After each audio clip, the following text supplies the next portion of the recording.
In this video, you'll learn how to use Claude Code for web scraping. By the end of this tutorial, you'll have a working web scraper that fetches product titles from a specified website using Python and its libraries. To begin, the first step is to install Python on your computer. Visit the official Python website and download the latest version for your operating system. During the installation process, make sure to check the option labeled Add Python to Path.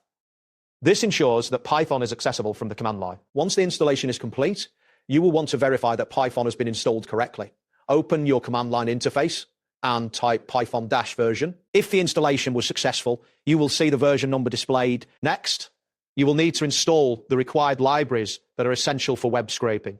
Open Visual Studio Code and access the integrated terminal. You can do this by selecting View from the top menu and then choosing Terminal. In the terminal, type the command pip install requests Beautiful Soup. This will install both the request library, which allows you to fetch web pages, and Beautiful Soup, which is used for parsing HTML content. Wait for the installation to complete, as both libraries are crucial for the functionality of your scraper. Once the libraries are installed, it is time to formulate a prompt for Claude that will generate the web scraping script. It is important to be specific in your request. For example, avoid vague prompts like scrape website. Instead, use a detailed prompt such as write a Python script that scrapes all product titles from example.com and prints them. Providing clear instructions will lead to better results from Claude. After you submit your prompt, Claude will generate a Python script similar to the following example.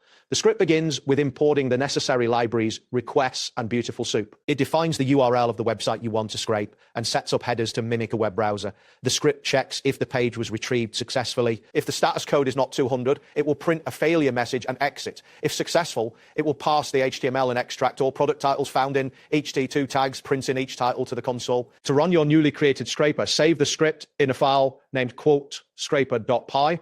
Return to the terminal in Visual Studio Code and execute the command python scraper.py. The output will display the product titles extracted from the specified website.